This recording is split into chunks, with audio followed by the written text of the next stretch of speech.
Forbes called me the Midas of Manhattan. Everything I touched turned to gold. Now I'm 65 and my most valuable asset is this borrowed blanket on a friend's couch. They ask me if I miss the money. That's the wrong question. The real question is, what do you find when you lose everything? The answer is worth more than the $500 million I burned to the ground. This is the story of how. I remember the smell of the leather in my Gulfstream. It was a specific blend of Italian craftsmanship and the clean, sterile air you only breathe at 40,000 feet. It was the smell of untouchability. Today, the smell that wakes me up is stale coffee and the old fabric of this couch. The contrast might seem tragic to you, but the truth is far more complex. To understand how I ended up here, you need to understand the hunger that drove me out of a cramped, no-name apartment and into that private jet. It wasn't greed, not at first. It was a raw, visceral need to prove that I existed.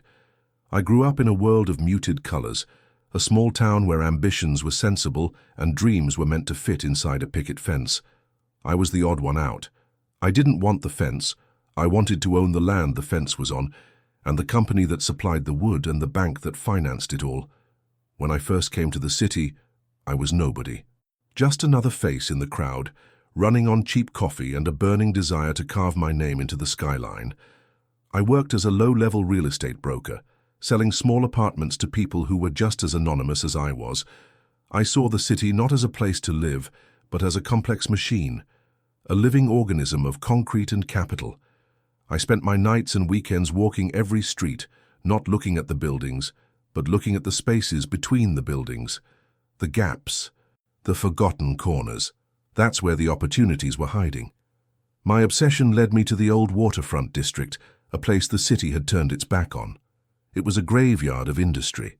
Rusted chain-link fences, warehouses with shattered windows like vacant eyes, the smell of salt water and decay. Everyone saw urban blight, a problem to be bulldozed. But when I stood there in the quiet of a Sunday morning, I saw something else. I saw the bones of it. The high ceilings, the thick timber beams, the solid brick walls that had stood for a century. I didn't see ruin, I saw character. I didn't see empty space, I saw a canvas.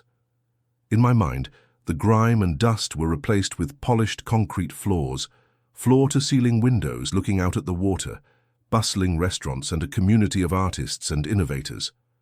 I didn't just see a renovation project. I saw a renaissance. The idea took hold of me like a fever. I drew up the plans myself, on drafting paper I bought with my lunch money. I built a scale model out of cardboard and toothpicks in my tiny apartment. I called it the Mariner's Landing. It became my entire world. And the world, in return, told me I was insane. I went to dozens of banks. They laughed me out of their offices. A luxury development in a slum? Son, you've been watching too many movies. Investors, the same. They saw the risk, the decay, the unproven concept. They couldn't see what I saw. Every no was like a hammer blow, but all it did was forge my ambition into something harder, something sharper. I knew I was right. I just needed one person to believe me. Finally, I found him. An old-school investor named Samuel Croft, a man who had made his fortune in shipping and was now semi-retired. He was tough, skeptical, and had seen 100 young men like me come and go. I got 15 minutes with him. I didn't bring spreadsheets or market projections. I brought my cardboard model and my story. I didn't talk about return on investment. I talked about history, about community, about breathing life back into a forgotten piece of our city. I didn't sell him a building. I sold him a legacy. For what felt like an eternity, he just stared at the model, then at my face, my worn-out shoes, the fire in my eyes. Then he said 5 words that changed my life. All right, kid. Let's build it. Sam's investment was just enough to get started. It wasn't a blank check. It was a lifeline. And I clung to it. I quit my job and poured every ounce of my being into Mariner's Landing. I was the first one on site every morning and the last one to leave. I learned about zoning laws, plumbing, electrical wiring, structural engineering. I wasn't just the developer. I was the project manager, the security guard, the janitor. For 18 months I lived and breathed that construction site. I slept in a trailer on the property. the sound of generators my lullaby. I ate cheap sandwiches covered in sawdust. My hands were calloused, my face was perpetually smudged with dirt, and I had never been happier in my entire life. I was finally building something real. The turning point came 6 months before completion. A major city magazine got wind of the project, this crazy idea of turning ruins into luxury lofts. They wrote a feature article, calling it either the city's boldest gamble or Sterling Ashford's million-dollar folly. The publicity was explosive. Suddenly, the same people who wouldn't return my calls were clamoring for a tour. We were inundated with interest. We sold out every single unit, sight unseen, 3 months before the first resident could even move in. I'll never forget the day the final payments cleared. I was sitting in my trailer, still smelling of concrete dust, and I pulled up my business bank account on my laptop. The numbers on the screen didn't seem real. It wasn't just $1 million. After paying back Sam and all the loans, my personal profit was nearly 10 million.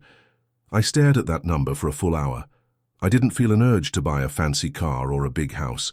It was a much deeper, much more profound feeling. It was validation. It was the world finally admitting that I had been right all along. That feeling was the most addictive drug I had ever experienced. That was the spark that lit the fire. And I was ready to let the whole world burn with my ambition. If you're just starting your own journey, or you're in the middle of the fire right now, do me a favor and let me know in the comments what city or country you're watching from. It's incredible to see how far these stories can travel. With the success of Mariner's Landing, I had more than just capital. I had a reputation. I was no longer the crazy kid with a cardboard model. I was the visionary who saw gold where others saw garbage. I founded Ashford Developments. I didn't just have money anymore. I had a formula, a blueprint for turning the forgotten into the unforgettable. And I was ready to apply it again and again and again, each time bigger, each time bolder. I believed my blueprint was infallible. And for a long time it was. There's a peculiar kind of power that comes when you can reshape a city's skyline with a single phone call. In my prime, I wielded that kind of power. I no longer walked through the world. I glided, suspended a few inches above the pavement by an invisible cushion of wealth and influence. I didn't just speak, I issued decrees. My opinions became headlines. My whims became projects. I had started out hungry to prove I existed, but somewhere along the way, I had become convinced that the world existed solely for me. I began to believe the fundamental rules of financial gravity, the ones that govern every other person on this planet, simply didn't apply to my orbit. And it was then that I started building my castle higher and higher, blissfully unaware that its entire foundation was nothing more than a deck of cards. My life was no longer my own. It was a production. I lived in a penthouse that consumed the top 2 floors of a skyscraper I had built. It wasn't a home. It was a fortress in the sky, a silent, glass-walled observation deck from which I could look down upon my kingdom. The art on the walls wasn't chosen for love. It was acquired as plunder, masterpieces by Rothko and Pollock that served as wallpaper, their emotional depth lost to their function as status symbols. I had a fleet of cars in a climate-controlled garage, each one a pinnacle of engineering and design, but they were rarely driven. Their purpose was not transportation, but possession. I had a tailor who flew in from Milan twice a year, not just to make my suits, but to ensure my public image was as meticulously constructed as my buildings. The ambitious, sawdust-covered man from the Mariner's Landing was a ghost, a story I'd tell at dinner parties to charm investors. The new Sterling was a brand. Meetings were no longer held in boardrooms.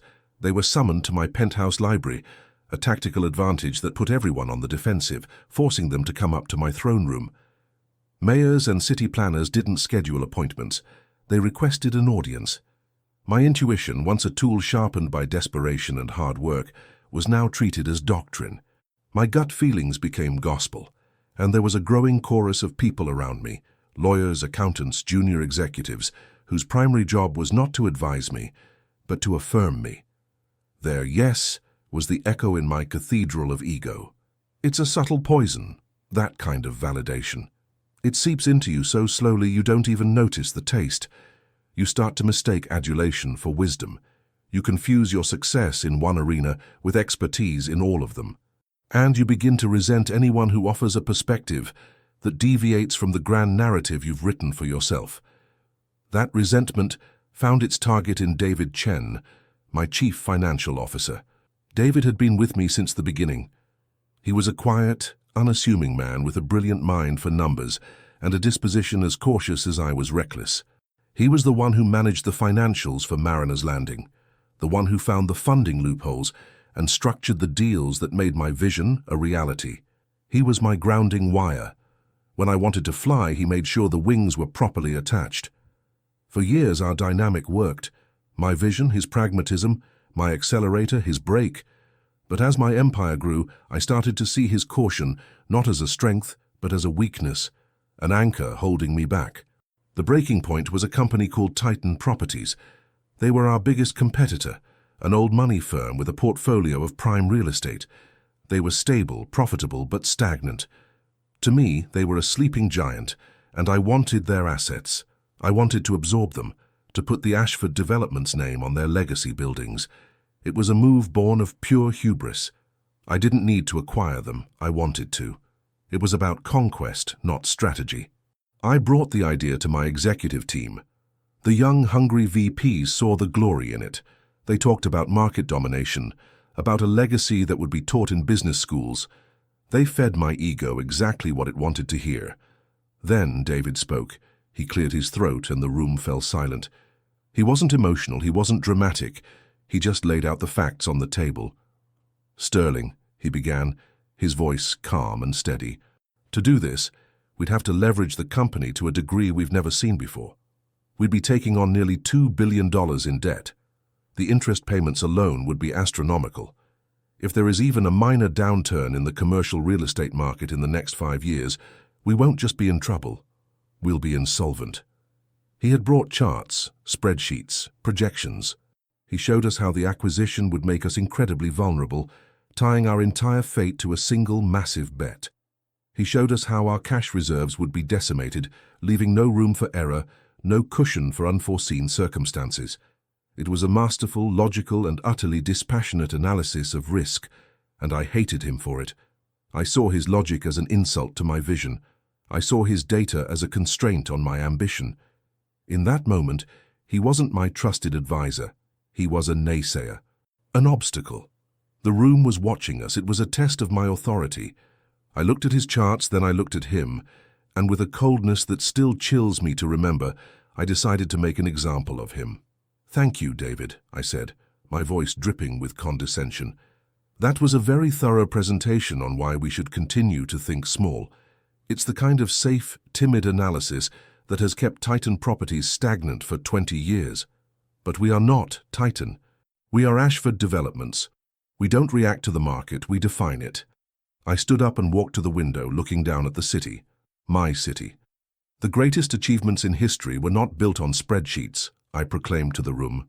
"They were built on courage, on vision, on the will to do what men like David," I said, gesturing dismissively in his direction, "deem impossible. He sees risk. I see opportunity. We are moving forward with the acquisition.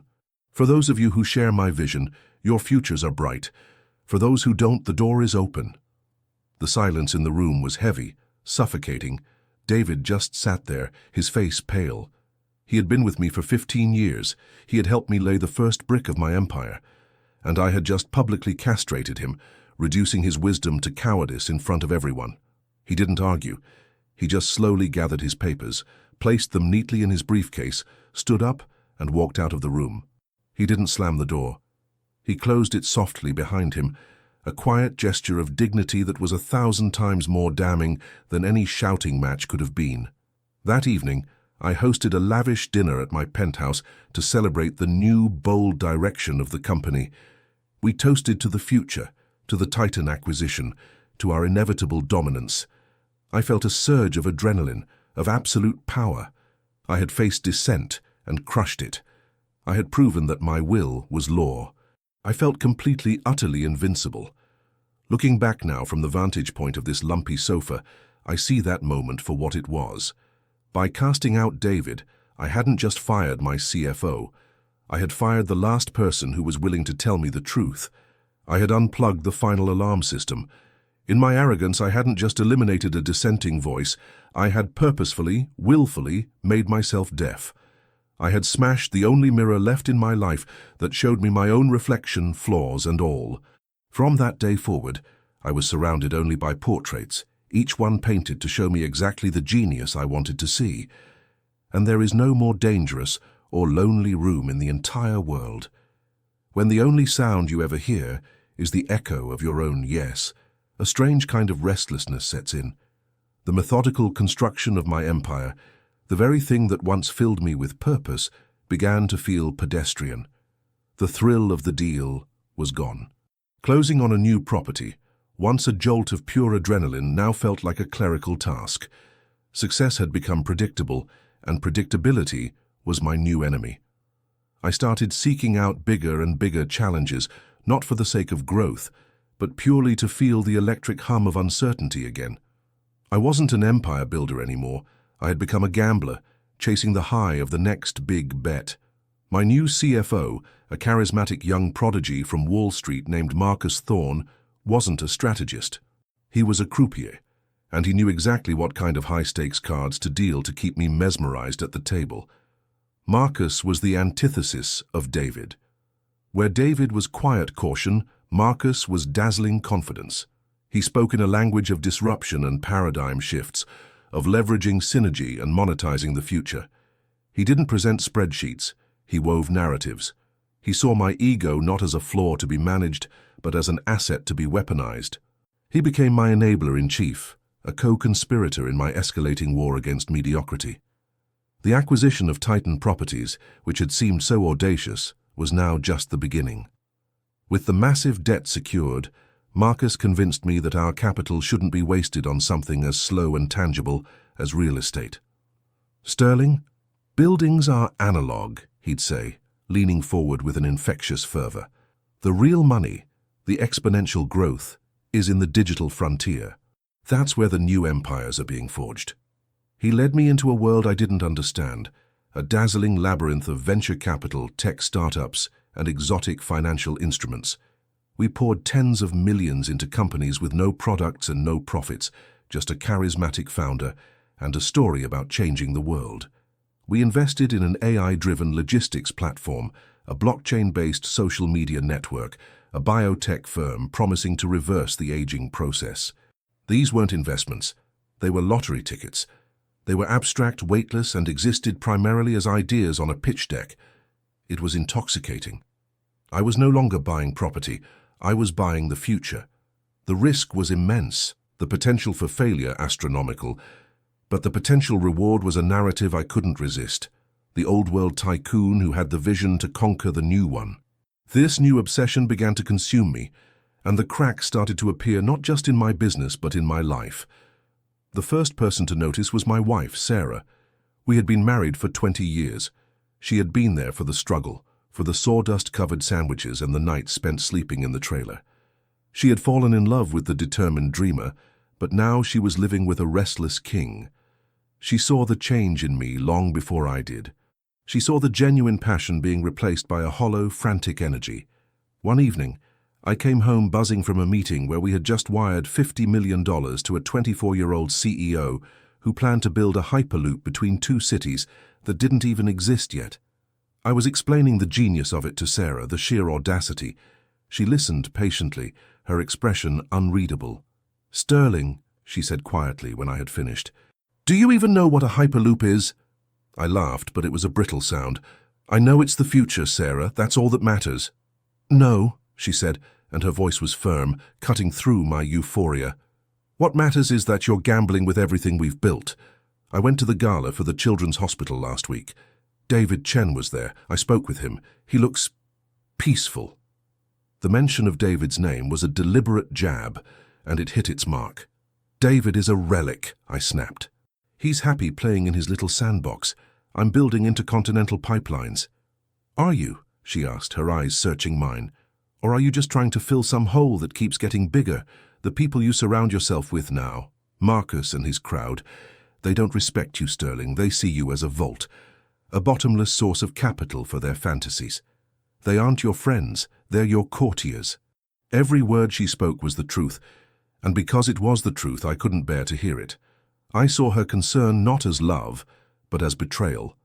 I saw her caution as an attempt to diminish my ambition, to drag me back down to the world of the ordinary. She was the anchor, I told myself, when all I wanted was to fly closer and closer to the sun. "You don't understand the pressure I'm under," I said dismissively, a line that had become my shield against any form of intimacy or accountability. "You take care of the house and the charities. Let me take care of the empire." It was a cruel, deliberate blow, designed to relegate her to the ornamental life I had built for her. I saw the hurt flash in her eyes before she masked it with a quiet resignation. A wall went up between us in that moment, a wall of cold, silent glass. We were living in the same house, but we were miles apart. She stopped questioning me after that. The silence in my home began to match the silence in my boardroom. It was in this self-imposed isolation that Marcus brought me his masterpiece. He called it an opportunity of a lifetime, a phrase that should have been a red flag, but instead acted as a siren's call to my ego. It was an exclusive, invitation-only hedge fund called Ethelred Capital. It was managed by a mysterious genius, a former quantitative analyst who had supposedly developed a proprietary algorithm that could predict market fluctuations with near-perfect accuracy. The fund was shrouded in secrecy, its strategy a closely guarded secret. It promised impossible returns, not 10 or 20%, but 50 or 60% annually. It was the financial equivalent of a perpetual motion machine. The catch was the barrier to entry. It required a minimum buy-in of $100 million and an ironclad contract that locked up the capital for a minimum of 3 years. There were clauses I didn't recognize, language so dense and convoluted it was almost impenetrable. Marcus presented it to me in my library, his eyes gleaming with excitement. "This is it, Sterling," he said, his voice a conspiratorial whisper. "This is the engine that will fund everything. With these kinds of returns, we can build anything we want. We become our own central bank. We become untouchable." Even in my state of hubris, a small faint voice in the back of my mind, a voice that sounded a lot like David Chen, whispered that this was insane. It broke every rule of sound investing.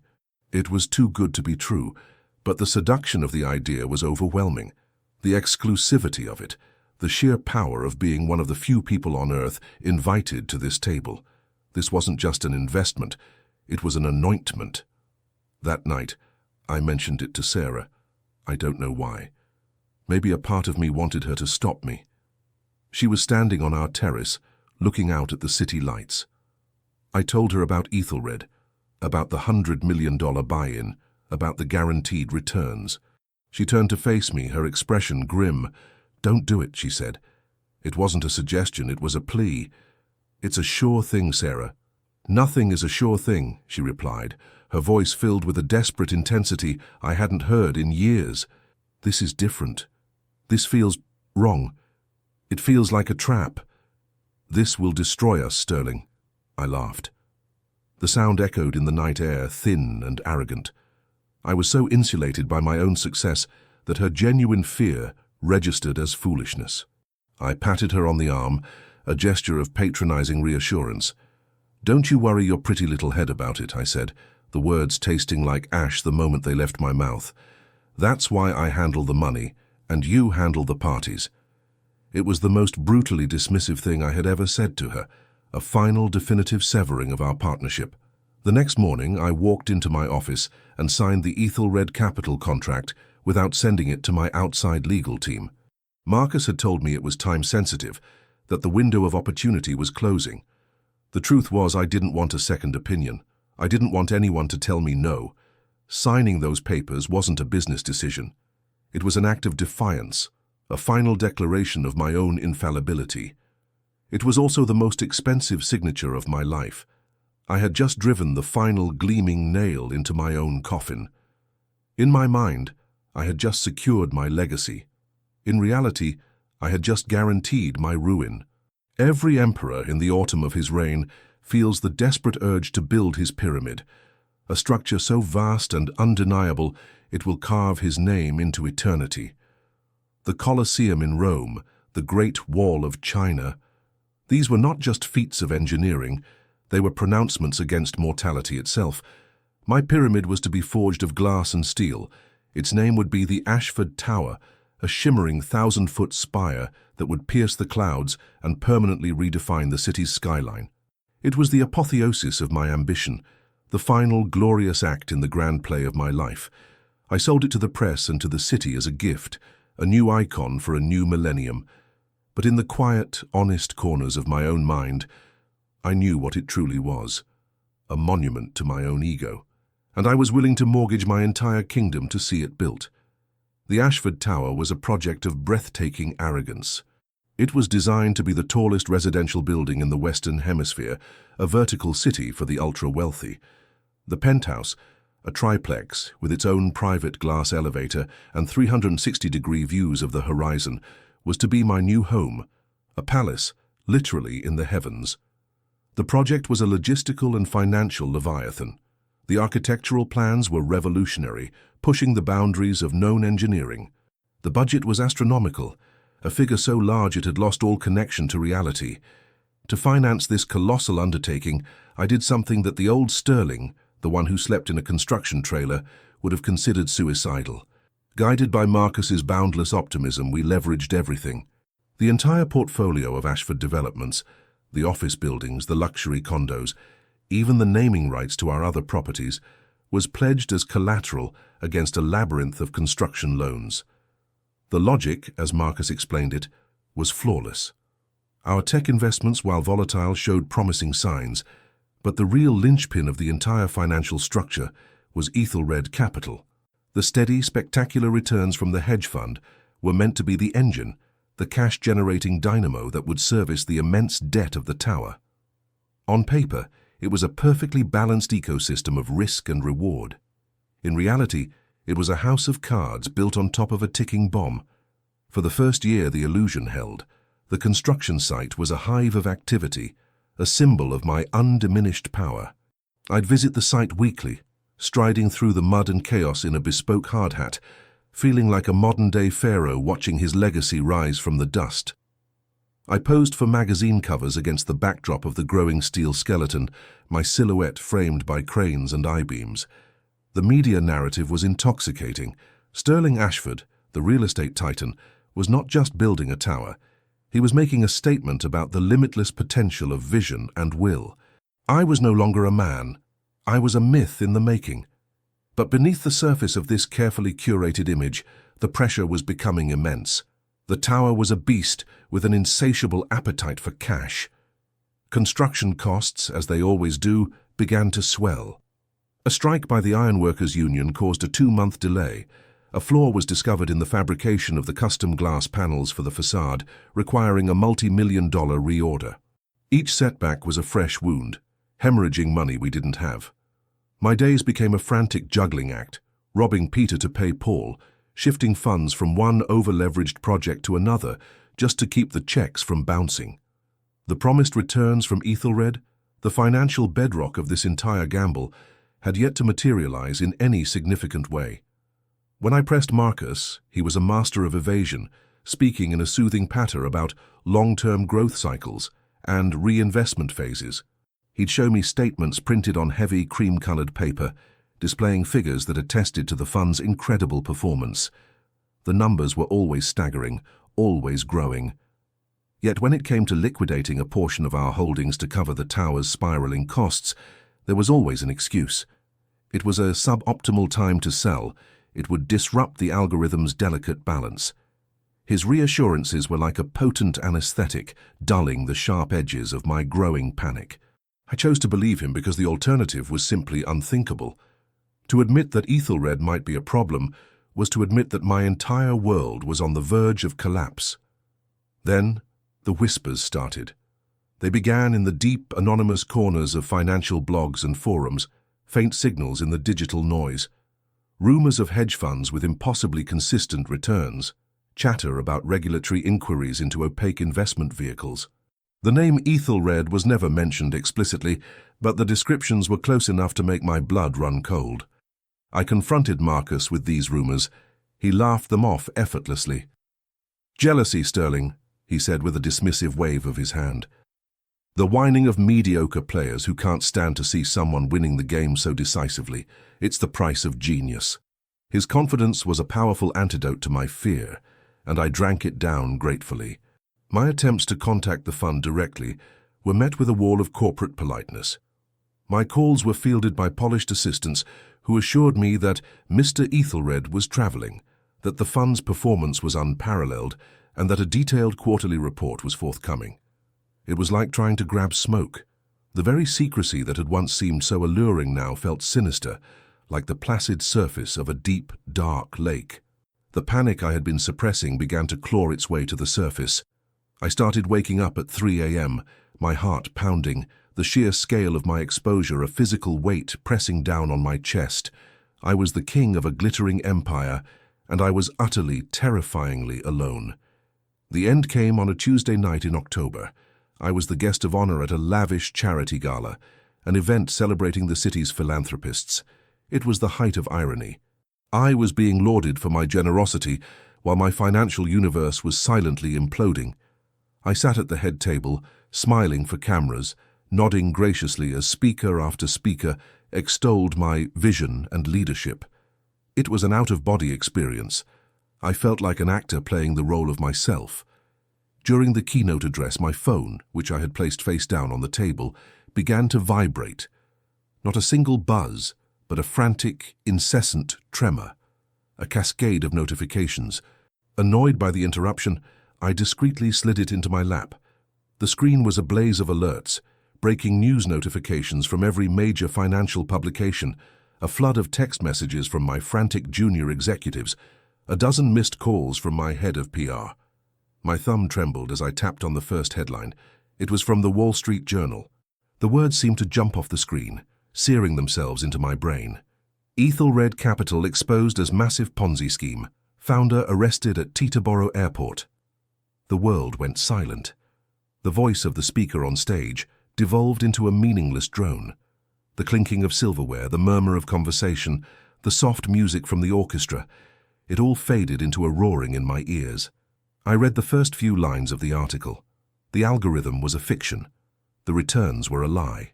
The entire fund was a fraud, a multi-billion-dollar phantom built on the money of new investors paying off the old. Marcus Thorne's name was mentioned in the third paragraph. He was listed as a key associate, a feeder, who brought in high-value targets. He was already in federal custody. I looked up from my phone. A waiter was offering me more champagne. The man next to me was laughing at some joke. On stage, they were preparing to present me with a large, gleaming crystal trophy for my contributions to the city. I looked at my name etched on the screen behind the podium, glowing in golden light. And in that horrifying, crystal-clear moment of absolute dread, I realized what I had built. The Ashford Tower wasn't a monument. It was a tombstone, and I was about to be buried alive beneath it. My world didn't crumble slowly. It vaporized. The descent from the pinnacle was not a gentle slope. It was a free fall from 1,000 feet onto solid, unforgiving concrete. Before I continue and describe the full impact, if you're finding any piece of your own story in mine, consider subscribing if you haven't already, so you don't miss the final chapter. And take a moment to comment. What was your biggest mistake that ultimately became your most valuable lesson? I'm genuinely curious to know. Now picture this. You've just learned that the very bedrock of your financial existence is a black hole. What happens next? It's not a single booming cataclysm. It begins as a sound. The sound of 1,000 telephones ringing all at once, a digital scream of terror and fury from every corner of the globe. And then, just as suddenly, it gives way to an oppressive, deafening silence. It is the silence of the friends who no longer take your calls, the silence of a cavernous, empty home, stripped of its laughter and warmth. And most terrifying of all, the silence of your own reflection in a darkened window, a stranger staring back at you, asking a question for which you have no answer. Who are you without all of this? I don't remember leaving the gala. It's a blur of flashbulbs, of reporters shouting questions I couldn't comprehend. I somehow made it back to my penthouse, the glass fortress in the sky. The city lights, once a glittering testament to my domain, now felt like the mocking eyes of a world that had come to watch me burn. The news of the Ethelred collapse was a financial tsunami, and Ashford Developments was ground zero. The revelation that our entire flagship project, the Ashford Tower, was leveraged against a multi-billion-dollar fraud triggered a cataclysmic chain reaction. The first wave hit before sunrise. The consortium of banks that had financed the tower, smelling blood in the water, called an emergency meeting. They invoked the material adverse change clauses in our loan agreements. My lawyers, their faces ashen under the fluorescent lights of a 4 a.m. conference call, were helpless. The contracts were ironclad. Our primary source of liquidity had been revealed as a criminal enterprise. We were in default. By 9:30 a.m., when the stock market opened, our publicly traded shares, which had been the darling of the real estate sector, opened down 95% before trading was halted. In the span of a single minute, decades of perceived value had been erased. We were wiped out. The second wave was the legal onslaught. Class action lawsuits were filed by shareholders, by condo buyers who had put down massive deposits on apartments in the tower, by contractors who were owed millions. Federal investigators swarmed our offices, carting away boxes of documents and computer servers. My name, once synonymous with success, was now inextricably linked with fraud and ruin.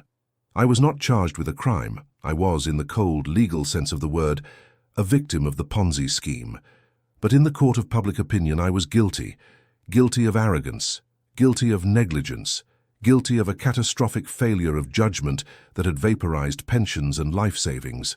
The newspapers, which had once celebrated me as a visionary, now painted me as a reckless fool, a modern-day Icarus whose wax wings had melted.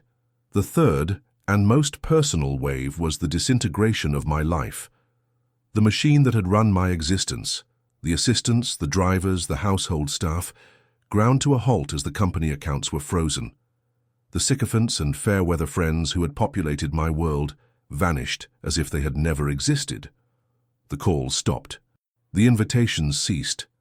I became a pariah overnight, a ghost haunting the scenes of my former glory. Sarah was gone. She didn't leave with anger or recrimination. One morning I woke up, and her side of the vast apartment was empty. A single note was left on the marble countertop in the kitchen. It read, "I'm sorry, Sterling. I can't watch this. I hope you find your way back." There was no bitterness in it, only a profound and heartbreaking sadness. I had finally broken the strongest person I knew. The weeks that followed were a surreal and humiliating dismantling of an empire. Bankruptcy proceedings are a clinical, brutal process.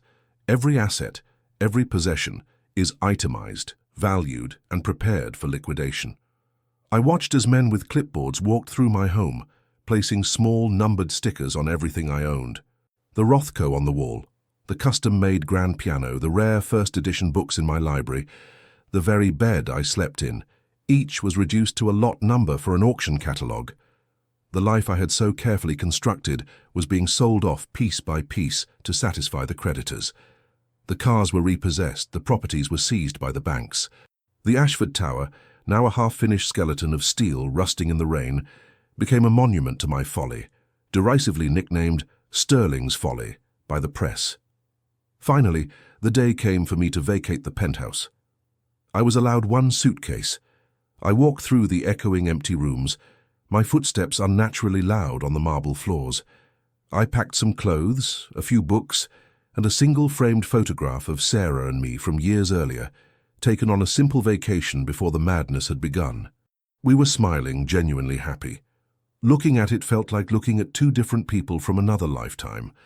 As I waited for the elevator, I took one last look out the floor-to-ceiling windows. The city spread out before me, indifferent and eternal. I had tried to conquer it, to leave my mark upon it, but it had shrugged me off without a second thought. I was irrelevant. The bottom is a place you don't recognize until you hit it. For me, it wasn't the courtroom or the auction or the empty apartment. It was a drizzly Tuesday afternoon, sitting on a park bench with my single suitcase, the headline of a discarded newspaper screaming about my spectacular downfall. I had nowhere to go. My bank accounts were empty, my credit cards useless. I was 65 years old, professionally radioactive, and utterly homeless. The sheer totality of the loss was a physical weight, a crushing pressure that made it hard to breathe. I had lost more than money. I had lost my identity. Sterling Ashford, the magnate, was dead. All that was left was this broken, terrified old man on a park bench. I scrolled through the contacts on my phone, my thumb hovering over the names. Most were useless, ghosts from a life that no longer existed. Then I saw a name I hadn't dialed in over a decade. Mark Pellegrino. Mark had been my best friend in college, a kind, decent man who had become a high school history teacher. We had drifted apart as my life had accelerated into the stratosphere. I was too busy, too important. The last time I had seen him was at his wife's funeral 5 years earlier. I had flown in on the private jet, stayed for an hour, offered my awkward, corporate-sounding condolences, and flown out again. I hadn't even called him since. The shame of that memory, of my own callousness, was overwhelming. But desperation is a powerful motivator. It obliterates pride. My fingers trembled as I pressed the call button. It rang 3 times, each one an eternity. I was about to hang up when he answered. "Hello?" His voice was hesitant, unfamiliar after so long. "Mark," I said, my own voice a dry, cracking whisper. It's Sterling Ashford." The silence on the other end of the line was heavy with the weight of unspoken years and public disgrace. I could hear the gears turning in his head, trying to process the absurdity of this call. "Sterling?" he finally said, his tone a mixture of shock and disbelief. "Is that really you?" I took a deep, shuddering breath, the kind that precedes a confession. "It's me, Mark," I said, the words tumbling out in a rush of pure, unadulterated humiliation. I saw the news. It's all true. I lost everything. I have nowhere to go."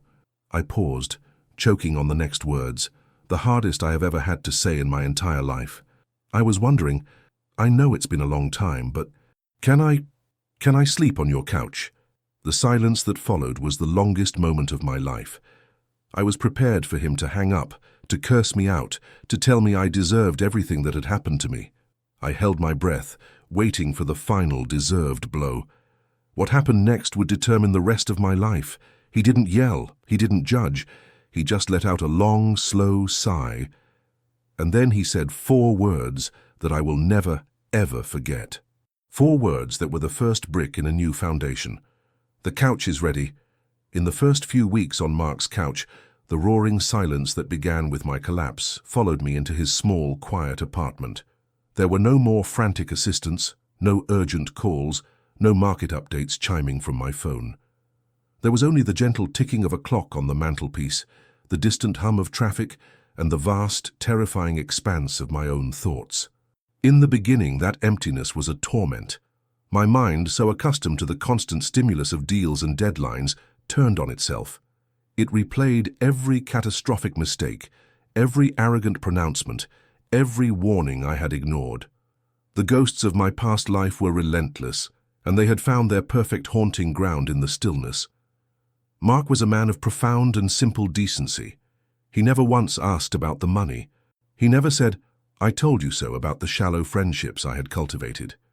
He'd simply leave a cup of coffee for me on the table in the morning before he left for the school where he taught history, and when he came home, he'd ask if I'd eaten. His life was a study in quiet purpose.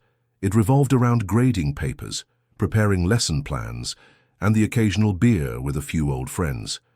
He had a life of substance, built not on assets, but on connections and contributions. His quiet dignity was a constant, unspoken rebuke to the hollow edifice I had constructed.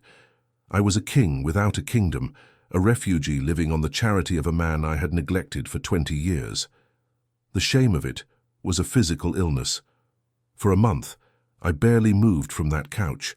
I was paralyzed by a combination of depression and a profound sense of dislocation.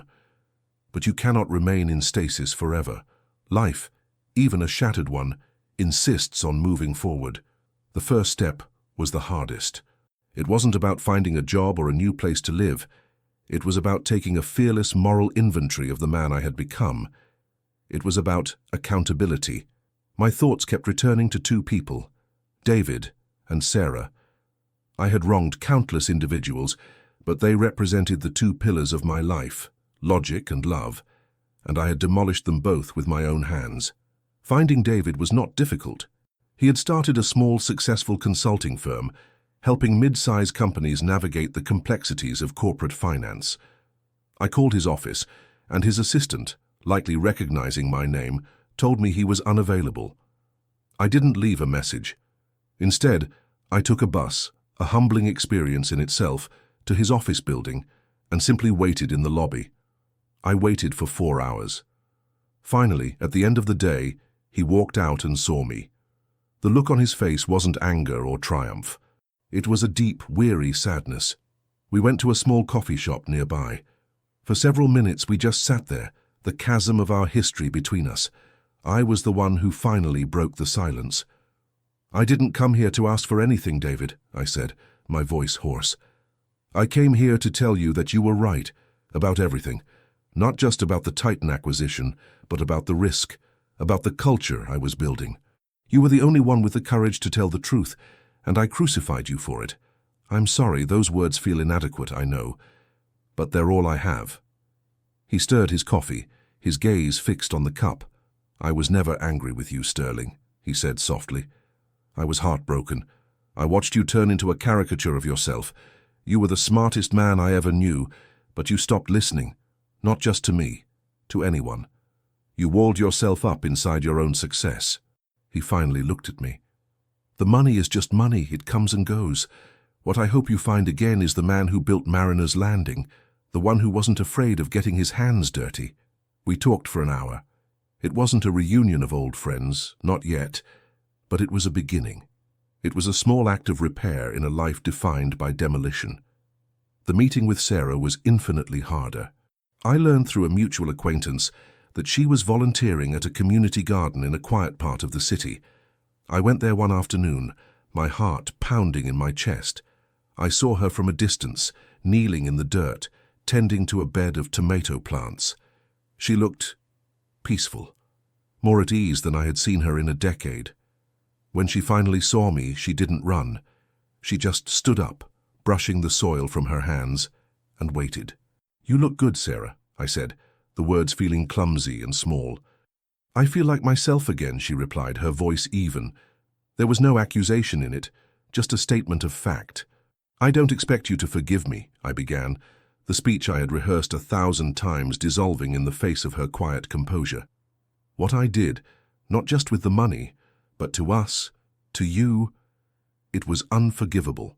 I pushed you away because you were the last person who saw me for who I really was, and I couldn't stand it. I was a coward.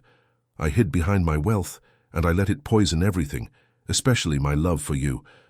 I am so profoundly sorry for the pain I caused." She listened, her eyes never leaving mine. "The money was never the issue, Sterling," she said, her voice gentle. "It was the noise, the constant deafening noise of more deals, more recognition, more things. It drowned us out. It drowned you out. I didn't leave you because you lost the empire. I left because you had lost yourself inside of it long before it ever fell." We stood there in the quiet garden, the city a distant hum. There were no tears, no dramatic reconciliation. But for the first time in years, we were having an honest conversation. She didn't invite me back into her life, but she didn't shut the door completely either. She just nodded and said, "Take care of yourself, Sterling." And in that simple phrase, there was a universe of meaning. It was an acknowledgement that my journey of healing had to be my own. That was the turning point. In the quiet emptiness of my new life, I finally began to understand. I discovered that true bankruptcy isn't having a zero in your bank account. It is having a life where your possessions vastly outweigh your relationships. My entire adult life had been a frantic exercise in accumulation. I had been building a balance sheet of assets and liabilities, always striving to make the asset column taller. But I had neglected the real balance sheet, the one that measures character, integrity, kindness, and love. On that ledger, I had been insolvent for years. I had lost $500 million to finally learn that true wealth is not what you own. It's what you have when everything you own is gone. It's the comfort of an old friend's couch. It's the capacity for an honest conversation. It's the peace that comes from taking responsibility for your own life. I never tried to get back into the world of high finance. The desire was gone, burned out of me completely. Mark helped me get a small apartment in a modest neighborhood. I found a new purpose in a place I never would have looked. I started volunteering at a center for young entrepreneurs, kids from rough backgrounds with big ideas, not unlike a younger version of myself. I don't teach them how to get rich. I teach them what I learned the hard way. I teach them about the perils of ego, the importance of a moral compass, and the difference between a valuation and a value. I help them build their dreams on a foundation of solid ground, not on a house of cards. Sarah and I started talking again. First it was just coffee, then walks in the park. We are not the people we once were. The damage of the past is real. But we are building something new, something quiet and honest, forged not in the fire of ambition, but in the gentle light of mutual respect. I don't sleep in $1 million bed anymore, but for the first time in 30 years, I sleep through the night. My conscience has never been clearer, and so that is my story. From the private jets to a friend's couch, and finally, back to myself. If you believe there is someone in your life who needs to hear that failure is not a destination, but a course correction, please share this story with them. And for one last time, I'd like you to comment below with the most valuable thing in your own life that money could never buy. Thank you truly for listening.